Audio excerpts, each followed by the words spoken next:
बिस्मिल्लाहिर्रहमानिर्रहीम। Biology short question series chapter 18 part 1 में खुशामदीद। Dear students, biology chapter 18 reproduction से हम आगाज करते हैं। हम हर टॉपिक में से देखते हैं कौन कौन से इंपॉर्टेंट शॉर्ट क्वेश्चंस आ सकते हैं या डिफरेंट बोर्ड्स के डिफरेंट एग्जाम्स में आ चुके हैं। तो हम आगाज करते हैं रिप्रोडक्शन इन प्लांट से। पहला शॉर्ट क्वेश्चन देखिए, गुजरांवाला बोर्ड 2019 में पूछा गया है, define diplohaplontic life cycle in plants. इस लफ्ज पे गौर कीजिए, डिप्लोहेप्लोन्टिक लाइफ साइकिल। प्लांट्स के अंदर डिप्लोहेप्लोन्टिक लाइफ साइकिल पाया जाता है। डिप्लोहेप्लोन्टिक का मतलब है कि इसमें दो जनरेशंस होती हैं, एक डिप्लाइड और एक हैप्लाइड। ये दोनों एक दूसरे को अल्टरनेट करती रहती हैं, यानी diploid sporophyte alternates with haploid gametophyte. That's why it is known as diplohaplontic life cycle. ये अच्छे तरीके से ध्यान में रख लो कि इसमें एक डिप्लाइड जनरेशन है and that is sporophyte. Clear? और वो अल्टरनेट किसके साथ करती है? हैप्लाइड के साथ, और वो है गैमेटोफाइट। यानी एक डिप्लाइड एक हैप्लाइड के साथ अल्टरनेट हो रही है। That's why it is known as diplohaplontic life cycle. इस डायग्राम को गौर से देखिए। अब ये आपको एक स्पोरोफाइट नजर आ रहा है और ये स्पोरोफाइट क्या है? डिप्लाइड है। इसके अंदर स्पोर बने और स्पोर जर्मिनेट होकर क्या बन रहे हैं? गैमेटोफाइट। और गैमेटोफाइट क्या है? हैप्लाइड है। यानी sporophyte gives rise to gametophyte and then gametophyte give rise to sporophyte. यानी स्पोरोफाइट से गैमेटोफाइट्स बन रहे हैं और गैमेटोफाइट से स्पोरोफाइट। ये दोनों एक दूसरे को अल्टरनेट कर रहे हैं। इनमें एक डिप्लाइड है और एक हैप्लाइड है, इस वजह से इसे डिप्लोहेप्लोन्टिक लाइफ साइकिल कहते हैं। तो सिंपली ये स्केच ज़हन में रखो कि स्पोरोफाइट यानी डिप्लाइड स्पोरोफाइट हैप्लाइड गैमेटोफाइट बनाता है और हैप्लाइड गैमेटोफाइट डिप्लाइड स्पोरोफाइट बनाता है। That's why it is known as diplohaplontic life cycle. It's clear मेरे बेटे? अगला शॉर्ट क्वेश्चन देखिए जी। ये देखें बोर्ड के एग्जाम में कितनी मरतबा आ चुका है, 7-8 मरतबा बोर्ड के एग्जाम में आ चुका है। The phenomenon of parthenocarpy. Plants के अंदर पार्थिनोकार्पी किसे कहते हैं? ये बहुत अच्छे तरीके से रखें। The development of fruits without fertilization. ये लाइन अच्छे तरीके से रट लें। एमसीक्यूज के अंदर, शॉर्ट के अंदर ये कई मरतबा बोर्ड के एग्जाम में आ चुका है। Development of fruits without fertilization is called parthenocarpy. It's clear? उसके नतीजे में जब फर्टिलाइजेशन नहीं होगी तो डेफिनेटली सीड नहीं बनेगा। तो as a result of parthenocarpy no seed formation takes place, यानी सीड बीज नहीं बनेगा। क्लियर? अब हम देखते हैं कि पार्थिनोकार्पी की वजह क्या है। Basically it is due to hormonal imbalance and particularly high oxygen level. कि अगर ऑक्सीजन लेवल ज्यादा हो जाए तो उसके नतीजे में पार्थिनोकार्पी होती है, यानी फर्टिलाइजेशन के बगैर ही फ्रूट डेवलप हो जाता है। क्लियर? तो इसकी एग्जांपल्स, बनाना आप देखते हैं उसमें बीज नहीं होता, पाइन एप्पल में नहीं होता, ऑरेंज की कुछ वैरायटीज में नहीं होता, ग्रेप्स में नहीं होता। तो इनके अंदर बीज नहीं होता, तो ये कैसे फ्रूट डेवलप होते हैं? पार्थिनोकार्पी के जरिए। तो बेटे शॉर्ट क्वेश्चन अटेम्प्ट करने का भी एक तरीका होता है। अगर शॉर्ट क्वेश्चन है तो अपने बिल्कुल इसी तरीके से अटेम्प्ट करना है। सबसे पहले इसकी डेफिनेशन लिखनी है, फिर इसकी काज लिखनी है और फिर इसकी एग्जांपल। अगर आप इस तरीके से शॉर्ट क्वेश्चन को अटेम्प्ट करेंगे तो आपका बहुत अच्छा इंप्रेशन एग्जामिनर पे जाएगा और वो आपको लॉन्ग क्वेश्चन में भी फिर फुल मार्क्स देगा। तो सबसे पहले आप अपनी प्रेजेंटेशन को अच्छा बनाएं और फिर उसके मुताबिक आप अपने सवाल को अटेम्प्ट करें। उसके बाद अगला क्वेश्चन देखिए जी, व्हाट इज सीड डोमेंसी। ये भी देखें बोर्ड के एग्जाम में कितनी मरतबा आ चुका है। डीजी खां बोर्ड में 2 मरतबा, गुजरांवाला बोर्ड में, फैसलाबाद बोर्ड में 2 मरतबा, लाहौर बोर्ड में 2 मरतबा। सीड डोरमेंसी और इसकी अहमियत क्या है? सबसे पहले इंपॉर्टेंट चीज कि seed dormancy is a special condition of rest. ये कॉन्सेप्ट ज़हन में बिठा लो। डोरमेंसी का मतलब होता है खाबीदा हालत में जाना, रेस्ट की हालत में जाना, यानी कुछ करना नहीं है, जर्मिनेट नहीं होना। तो इस स्पेशल कंडीशन ऑफ रेस्ट को सीड डोरमेंसी कहते हैं।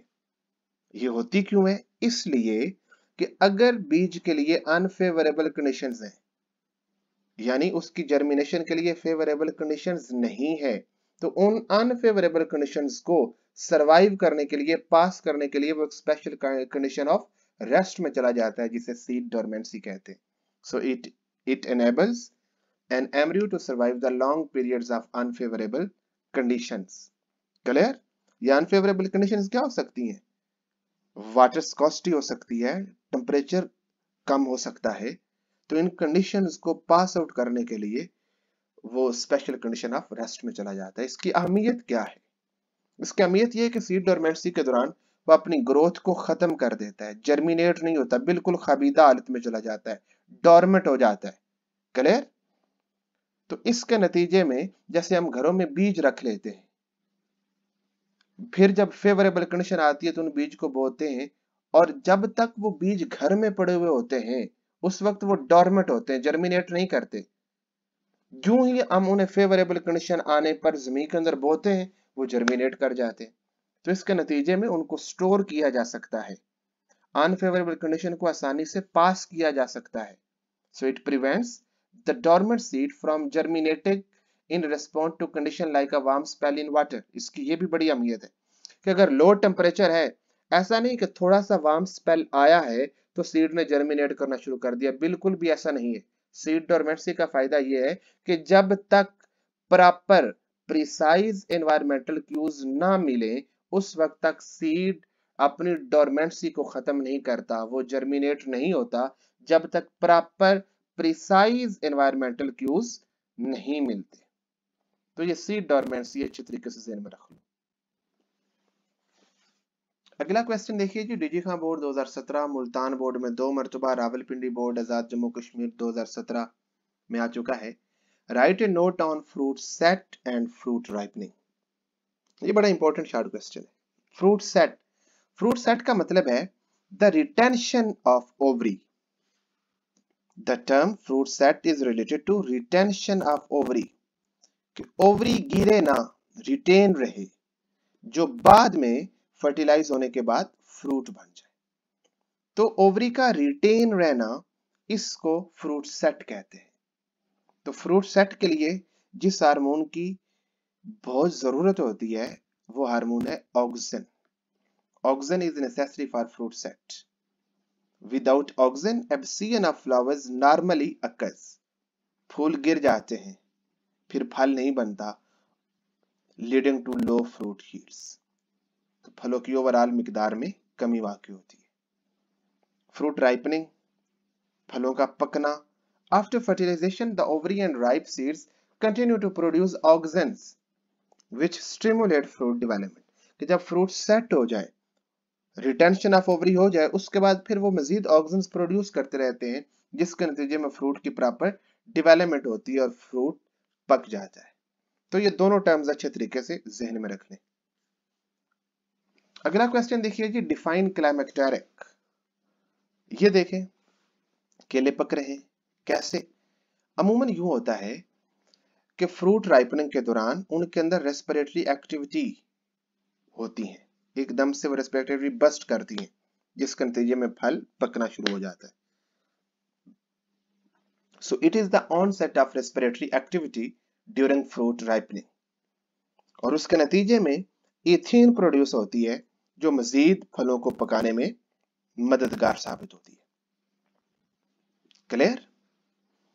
तो दो इंपॉर्टेंट चीजें ध्यान में रखनी है कि एक रेस्पिरेटरी एक्टिविटी होती है और उसके नतीजे में इथीन प्रोड्यूस होता है और अल्टीमेटली फल पक जाते हैं। आगे देखिए कि reproduction in animals. Reproduction in animal में पहले ये बात ध्यान में रख लें कि रिप्रोडक्शन दो तरह की होती है, sexual reproduction, asexual reproduction. Asexual reproduction की फर्दर टाइप्स है फिशन यानी binary fission, multiple fission, budding, fragmentation, regeneration, vegetative propagation और स्पोर फॉर्मेशन। इनको जस्ट एक बार एक स्केच ज़हन में रख लें। आगे हम देखते हैं जी पहला शॉर्ट क्वेश्चन, डिफाइन पार्थिनोजेनेसिस। आपने पीछे एक क्वेश्चन पढ़ा था कि पार्थिनोकार्पी। अमूमन ये भी पूछ लिया जाता है differentiate between parthenogenesis and parthenocarpy. तो पार्थिनोकार्पी में हमने देखा था कि development of fruit without fertilization. तो पार्थिनोजेनेसिस क्या है? It is defined as the development of an egg without fertilization. अमूमन यूं होता है कि एक एग होता है, वो स्पर्म के साथ फर्टिलाइज करता है, जिसके नतीजे में जाइगोट बनता है। इस अमल को फर्टिलाइजेशन कहते हैं। अगर वो एग स्पर्म के साथ फर्टिलाइज किए बिना ही डेवलप होकर मुकम्मल इंडिविजुअल बना दे, इस अमल को पार्थिनोजेनेसिस कहते हैं। और ये आंट्स के अंदर होता है, बीज के अंदर होता है, वास्प के अंदर होता है। तो ये इसका एक जनरल स्केच ध्यान में रखें। आगे इंपॉर्टेंट क्वेश्चन इसके देखते हैं। ये देखिए, बड़ा इंपॉर्टेंट क्वेश्चन आ गया, differentiate between parthenogenesis and parthenocarpy. अब इन दोनों को जब आप कंपेयर करके देखोगे तो आपके लिए आसानी रहेगी। Parthenogenesis is defined as the development of an egg without fertilization. Example इसकी ये है। और parthenocarpy is development of fruit without fertilization. So ये बस थोड़ा सा फर्क ज़हन में रखें कि parthenogenesis is development of egg, parthenocarpy is development of fruit, और इन दोनों की एग्जाम्पल ज़हन में रखनी। तो ये बड़ा इंपॉर्टेंट शार्ट क्वेश्चन है, एमसीक्यूज में भी पूछे जाते हैं और वैसे भी ये शार्ट क्वेश्चन के तौर पे भी बोर्ड के एग्जाम्स में आता रहता है। अगला क्वेश्चन देखिए जी, पार्थिनोजेनेसिस दो तरह की होती है, डिप्लाइड पार्थिनोजेनेसिस और haploid parthenogenesis. Lahore board 2014 Lahore board में ये 3 मरतबा क्वेश्चन आ चुका है। Define haploid parthenogenesis. होता यूं है कि हैप्लाइड पार्थिनोजेनेसिस में एक एग बना, और एग आपको पता है कि जनरली हैप्लाइड होता है, यानी हमारे अंदर जो एग या स्पर्म बनते हैं, गैमेट्स जो बनते हैं, वो हैप्लाइड होते हैं सेक्सुअल रिप्रोडक्शन के अंदर। अब ये फर्ज करें एक एग है और ये हैप्लाइड है।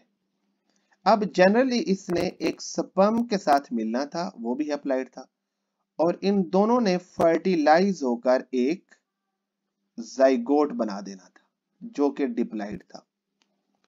अब ये जाइगोट डिप्लाइड क्यों हुआ? क्योंकि ये भी अप्लाइड था और ये भी अप्लाइड था, ये दोनों मिलकर 2 सेट्स ऑफ क्रोमोसोम्स हो गए और ये डिप्लाइड हो गया। अगर ये एग, ये वाला, इस स्पर्म के साथ मिले बगैर डेवलप होकर एक इंडिविजुअल बना दे, तो ये भी चूंकि हैप्लाइड है, तो उसके नतीजे में जो इंडिविजुअल बनेगा वो भी हैप्लाइड होगा। Clear? In haploid parthenogenesis, haploid egg develops into haploid offspring without fertilisation.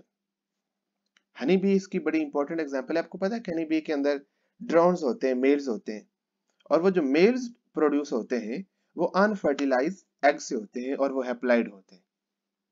Clear?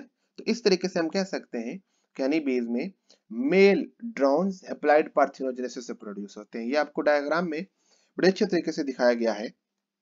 ये देखें, एग है और ये आपको स्पर्म नजर आ रहे हैं।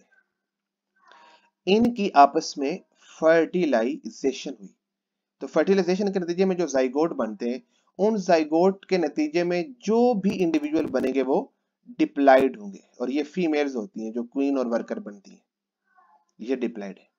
जबकि यहां पर एग देखो, ये अप्लाइड है और ये एग स्पर्म से फर्टिलाइज नहीं कर रहे, नो फर्टिलाइजेशन, तो इसके नतीजे में जो मेल बीज बन रहे हैं वो हैप्लाइड है। तो इस तरीके की पार्थिनोजेनेसिस को हैप्लाइड पार्थिनोजेनेसिस कहते हैं। अच्छे तरीके से ध्यान में रख लेंगे इसको, इसके तीनों पॉइंट्स। तो दूसरी हम देखते हैं कि डिप्लाइड पार्थिनोजेनेसिस क्या होती है। ये बड़ी इंपॉर्टेंट है और ये बड़ा अनयूजुअल है कि डिप्लाइड पार्थिनोजेनेसिस में अमूमन एक बात ध्यान में रख लो, हमारे अंदर जितने भी गैमेट्स बनते हैं, हमारे अंदर या बाकी सेक्सुअली रिप्रोड्यूसिंग एनिमल्स के अंदर, गैमेट्स हमेशा मियोसिस से बनते हैं। मियोसिस को रिडक्शन डिवीजन भी कहते हैं। मियोसिस एक ऐसी डिवीजन है जो डिप्लाइड में होती है और उसके नतीजे में बनने वाले सेल्स हैप्लाइड होते हैं। क्लियर? अब होता यूं है कि जब मियोसिस होती है ना, तो क्रोमोसोम्स की तादाद आधी हो जाती है। जब क्रोमोसोम्स एक दूसरे से सेपरेट होते हैं ना, इसको कहते हैं डिसजंक्शन, यानी क्रोमोसोम्स का एक दूसरे से सेपरेट हो जाना, होमोलोगस क्रोमोसोम्स का एक दूसरे से सेपरेट हो जाना, इस अमल को कहते हैं डिसजंक्शन। अगर किसी मियोटिक एरर की वजह से वो डिसजंक्शन ना हो, उसको नॉन डिसजंक्शन कहते हैं, यानी क्रोमोसोम सेपरेट ना हो। जब क्रोमोसोम सेपरेट नहीं होंगे तो एक गैमेट में क्रोमोसोम की तादाद आधी नहीं आएगी बल्कि पूरी आ जाएगी। जब क्रोमोसोम की तादाद पूरी आएगी तो फिर वो हैप्लॉइड नहीं रहेगा बल्कि डिप्लॉइड रहेगा। तो ये डिप्लॉइड नंबर ऑफ क्रोमोसोम कैसे हुए? Because of non disjunction of chromosomes during meiosis.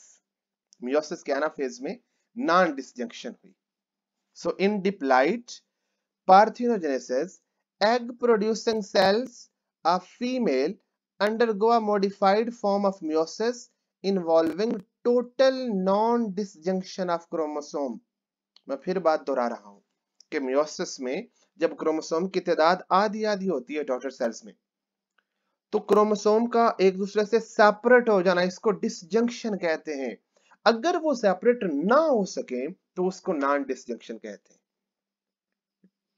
तो उस नॉन डिसजंक्शन की वजह से डॉटर सेल में क्रोमोसोम की तादाद पूरी रहती है, यानी डिप्लॉइड नंबर बरकरार रहता है। ऐसा एग जिसके अंदर डिप्लॉइड नंबर ऑफ क्रोमोसोम्स बरकरार रहे, उससे जो ऑर्गेनिज्म डेवलप होगा वो डिप्लॉइड भी होगा, और इस अमल को डिप्लॉइड पार्थिनोजेनेसिस कहते हैं। और ये एफिड्स के अंदर होता है। हैप्लॉइड पार्थिनोजेनेसिस हनी बीज के अंदर, डिप्लॉइड पार्थिनोजेनेसिस एफिड्स के अंदर, जिसके अंदर डिप्लॉइड एग प्रोड्यूस होते हैं, and that diploid egg develops into young females by diploid parthenogenesis. Clear मेरे बेटे? इन कॉन्सेप्ट्स को अच्छे तरीके से ध्यान में रख लें। आगे देखें जी, व्हाट इज अपोमिक्सिस? ये भी बड़ा इंपॉर्टेंट क्वेश्चन है। फ्लावरिंग प्लांट्स के अंदर पार्थिनोजेनेसिस की एक टाइप को अपोमिक्सिस कहते हैं। इसमें होता क्या है कि ओव्यूल के अंदर, ये देखें जी, ये ओव्यूल है, इसके अंदर न्यूसेलस है, मेगास्पोर है। अमूमन होता यूं है कि यहां से मेल गैमेट आता है जो आकर इनको फर्टिलाइज करता है, जाइगोट बनता है। अगर मेल गैमेट ना आए, फर्टिलाइजेशन ना हो, न्यूसेलस या मेगास्पोर के सेल ही डेवलप होकर एक फंक्शनल एम्ब्रियो बना दे, इस अमल को अपोमिक्सिस कहते हैं। तो ये पॉइंट अच्छी तरीके से ध्यान में रख लो। In apomixis a diploid cell of ovule either from the nucellus or megaspore develops into a functional embryo in the absence of male gamete. This phenomenon is known as apomixis. Clear? और जो बाकी ovule होता है वो seed बन जाता है, और जो ओवरी होती है वो फ्रूट बन जाती है। तो इस तरीके की पार्थिनोजेनेसिस को अपोमिक्सिस कहते हैं। ये भी बड़ा इंपॉर्टेंट शार्ट क्वेश्चन है, और ये भी एक तरह की एसेक्सुअल रिप्रोडक्शन है, क्योंकि इसमें फर्टिलाइजेशन नहीं हो रही है। आगे देखते हैं जी, ये देखें कितनी मर्तबा बोर्ड के एग्जाम में आ चुका है, और ये बड़ा इंपॉर्टेंट है। Differentiate between identical twins and fraternal twins. Gujranwala board में ये 3 मर्तबा आ चुका है, लाहौर बोर्ड में 2 मर्तबा, मुल्तान बोर्ड में 2 मर्तबा, सरगोदा बोर्ड में 2 मर्तबा। तो देखते हैं जी इन दोनों ट्विन्स में क्या फर्क है। Identical twins are produced mitotically और एसेक्सुअली। ये बड़ी इंपॉर्टेंट बात है, अमूमन ये एमसीक्यूज में पूछ लिया जाता है कि कौन सा ट्विन एसेक्सुअली प्रोड्यूस होता है। तो हमें हमारे ज़हन में होता है क्योंकि ट्विन्स इंसानों के अंदर होते हैं और सेक्सुअली प्रोड्यूस होते हैं, तो अमूमन वो आइडेंटिकल ट्विन्स भी सेक्सुअली तस्वुर कर लेते हैं, नन पे लगा देते हैं। हालांकि जो आइडेंटिकल ट्विन्स है वो एसेक्सुअली प्रोड्यूस होते हैं। तो पहला पॉइंट अच्छे तरीके से ज़हन में रख लो, identical twins are produced mitotically और asexually. Cleavage occurs in zygote after fertilization. ये देखें जी, ये स्पर्म और एग जब मिले तो ये एक जाइगोट बना। एक जाइगोट के अंदर फिर क्लीवेज होती है, यानी वो 2 में डिवाइड होता है, 4 में, 8 में, 16, 32। तो इस डिवीजन को क्लीवेज कहते हैं।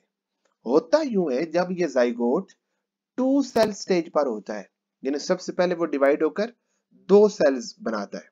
तो जब वो जाइगोट 2 सेल यानी एम्ब्रियो 2 सेल स्टेज पर होता है और वो दोनों सेल्स एक दूसरे से सेपरेट हो जाए और ये सेपरेट फिर इंडिविजुअल जाइगोट के तौर पे एक्ट करें। ये डेवलप होकर अलग से इंडिविजुअल बनाए और ये डेवलप होकर अलग से इंडिविजुअल बनाए। तो इस तरीके से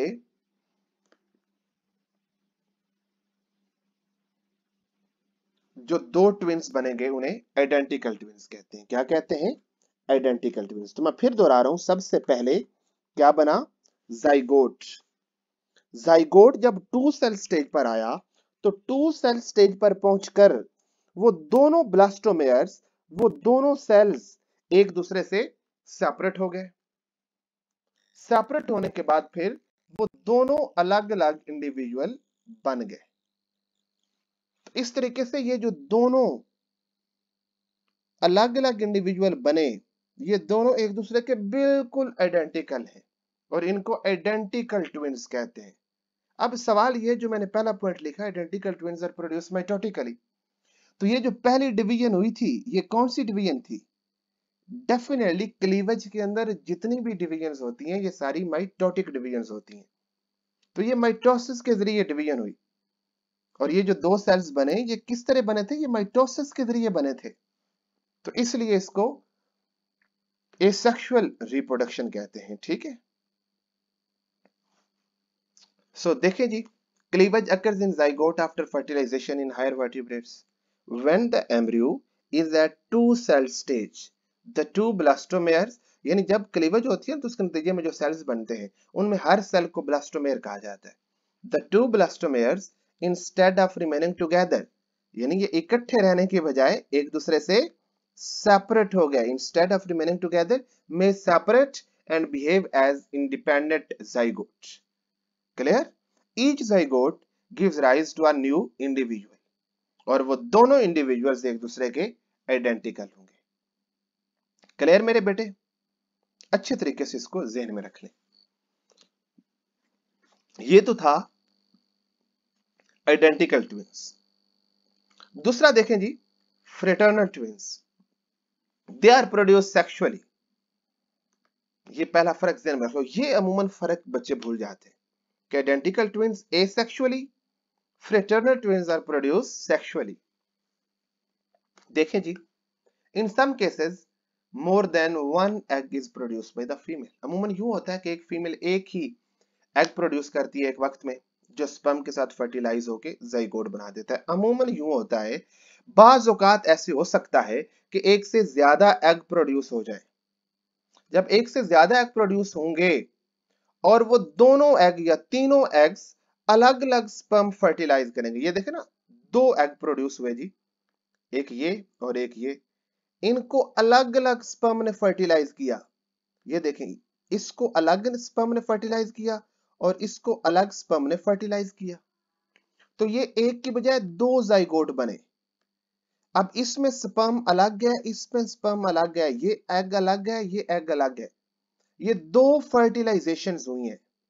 इन दोनों का जेनेटिक कॉम्बिनेशन एक दूसरे से डिफरेंट है और दो अलग से जाइगोट बने।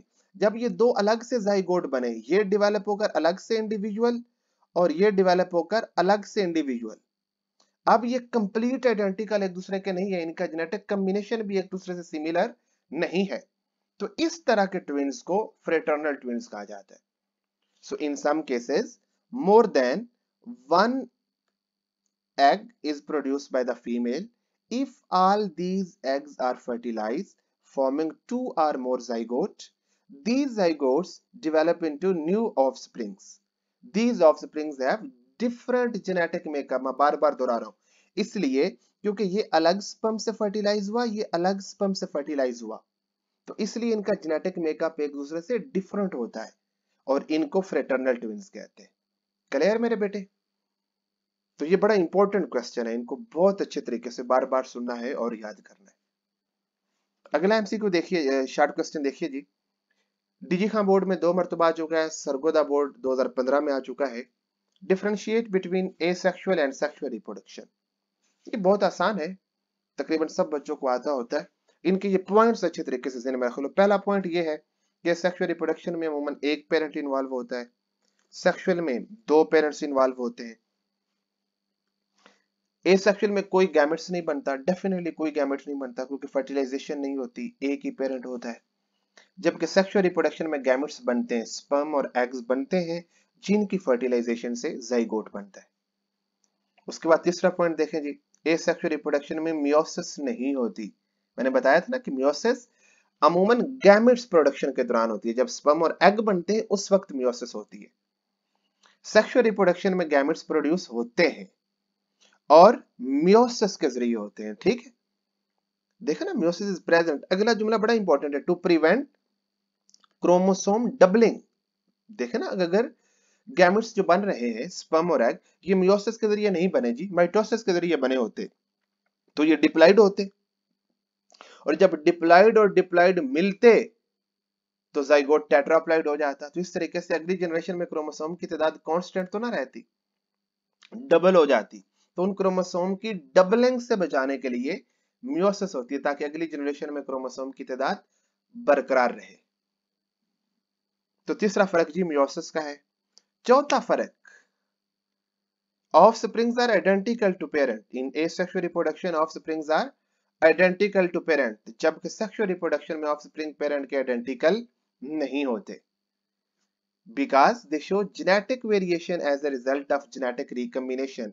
चूंकि उसमें गैमेट्स मियोसिस के नतीजे में बनते हैं और मियोसिस में होती है क्रॉसिंग ओवर, जिसके नतीजे में जेनेटिक रिकम्बिनेशन होती है, और इस तरीके से फिर जब फर्टिलाइजेशन होती है तो डिफरेंट जेनेटिक कॉम्बिनेशंस आपस में मिलते हैं और इसके नतीजे में जेनेटिक वेरिएशन होती है और ऑफस्प्रिंग आइडेंटिकल नहीं होती। क्लियर? पांचवा फर्क देखिए जी, एसेक्सुअल रिप्रोडक्शन किन में होती है? It takes place commonly in plants, less differentiated animals and micro organisms. जबकि सेक्सुअल रिप्रोडक्शन ज्यादातर प्लांट्स और एनिमल्स में होती है। Clear? Asexual reproduction is often results in rapid production of large number of the offspring. Asexual reproduction के नतीजे में अमूमन थोड़े से वक्त में बहुत ज्यादा ऑफस्प्रिंग प्रोड्यूस हो जाती है, जबकि सेक्सुअल रिप्रोडक्शन में यूं नहीं होता है। इसके नतीजे में less rapid increase in number of offspring. Definitely पहले फर्टिलाइजेशन होती है, जाइगोट बनता है, और फिर एक पूरा प्रोसेस होता है डेवलपमेंट का और आगे ग्रोथ का, तो इसके नतीजे में इतनी जल्दी से रैपिड इंक्रीज नहीं होता। तो ये फर्क है 5-6, इनको अच्छी तरीके से ध्यान में रख लें एक एक करके। इट्स क्लियर मेरे बेटे? अगला क्वेश्चन देखिए जी, differentiate between external fertilization and internal fertilization. बेटे सेक्सुअल रिप्रोडक्शन का पहला फिनोमेनन है फर्टिलाइजेशन। फर्टिलाइजेशन का मतलब है स्पर्म और एग का आपस में फ्यूज होना, इन दोनों गैमेट्स का आपस में मिलना कहलाता है फर्टिलाइजेशन। अगर फर्टिलाइजेशन फीमेल बॉडी के अंदर हो रही है, जैसा कि हमारे मैमल्स के अंदर होता है, जिसको कहते हैं इंटरनल फर्टिलाइजेशन, और अगर फर्टिलाइजेशन फीमेल बॉडी से बाहर हो रही है तो इसको कहते हैं एक्सटर्नल फर्टिलाइजेशन।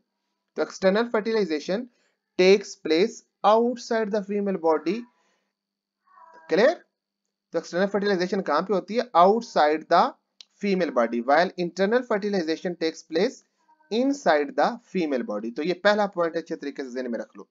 उसके बाद देखें जी, external fertilization occurs in aquatic environment, यानी स्पर्म और एग को पानी के अंदर रिलीज कर लिया जाता है, वो जब भी इनकाउंटर करते हैं तो फर्टिलाइजेशन हो जाती है। तो एक्वाटिक एनवायरनमेंट में ही एक्सटर्नल फर्टिलाइजेशन पॉसिबल है, जबकि इंटरनल फर्टिलाइजेशन टेरेस्ट्रियल एनवायरनमेंट में होती है।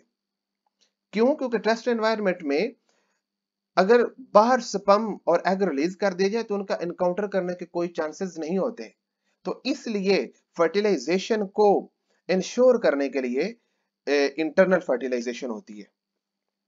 उसके बाद देखें जी, external fertilization leads to external development in water. Definitely जब फर्टिलाइजेशन एक्सटर्नल होगी तो डेवलपमेंट भी एक्सटर्नल होगी, जबकि इंटरनल फर्टिलाइजेशन के अंदर फर्दर दो प्रोसेस है कि फर्टिलाइजेशन के बाद बाज़ औक़ात यूं होता है कि डेवलपमेंट बॉडी से बाहर हो या डेवलपमेंट बॉडी के अंदर ही हो, यानी ओवीपेरस भी हो सकते हैं और वीवीपेरस भी हो सकते हैं। यानी इंटरनल फर्टिलाइजेशन के नतीजे में कुछ ऑर्गेनिज्म्स ऐसे हैं जो अंडे देते हैं और कुछ वो हैं जो बच्चे देते हैं, यानी कुछ में फर्टिलाइजेशन के बाद डेवलपमेंट बॉडी से बाहर हो रही है और कुछ में डेवलपमेंट और फर्टिलाइजेशन दोनों बॉडी के अंदर हो रही है। एग्जांपल्स क्या है? फिशेस एंड एम्फीबियंस, जबकि इंटरनल फर्टिलाइजेशन में reptile, birds and mammals. It's clear. उसके बाद देखें जी, what do you know about oviparous and viviparous. ये भी बड़ा इंपॉर्टेंट है। इंटरनल फर्टिलाइजेशन में दो टाइप ध्यान में रखनी है, ओविपेरस एंड विविपेरस। ओविपेरस जो अंडे देते हैं, विविपेरस जो बच्चे देते हैं। The animals which lay eggs are called oviparous. This condition is known as oviparity. The animals which give birth to young ones are called viviparous. This condition is called viviparity. In oviparity, fertilization is internal but development is external. अंडा दे दिया है ना, और अंडा body से बाहर है, तो अब डेवलपमेंट बॉडी से बाहर हो रही है, तो डेवलपमेंट इज एक्सटर्नल, जबकि फर्टिलाइजेशन इंटरनल हुई थी। विविपैरिटी के अंदर ये देखो, oviparous animals lay shelled eggs to protect the developing embryo from the harsh test conditions during external development. अब वो एग, एक शेल्ड एग क्यों दिया जाता है? क्योंकि अगर एनवायरनमेंट में, टेरेस्ट्रियल एनवायरनमेंट में कोई हार्श कंडीशन है तो उससे प्रोटेक्ट किया जा सके। तो जबकि विविपैरिटी के अंदर internal fertilization leads to internal development, यानी फर्टिलाइजेशन भी इंटरनल हो रही है और डेवलपमेंट भी इंटरनल हो रही है फीमेल बॉडी के अंदर। ओविपेरस की examples reptiles and birds, viviparous की एग्जांपल्स मैमल्स। तो ये पॉइंट्स 3 3 4 4 अच्छे तरीके से ध्यान में रख लो। तो जब भी आप ओविपेरस विविपेरस का जिक्र करें तो साथ एग्जांपल्स लाजमी दिया करें। शॉर्ट क्वेश्चन में जहां कहीं भी कोई एग्जांपल बनती हो उसको लाजमी दिया करें, उसके बगैर आपको कभी भी 2 नंबर नहीं मिल सकेंगे। तो यहां पर हम इसके पहले पार्ट को खत्म करते हैं। तो इंशाल्लाह अगले पार्ट में हम दूसरे जो चैप्टर के टॉपिक्स रह गए उनके शॉर्ट क्वेश्चन करेंगे। तब तक अपना बहुत सारा ख्याल रखिएगा। अल्लाह ताला हम सब का हामी और नासर हो। अल्लाह हाफिज।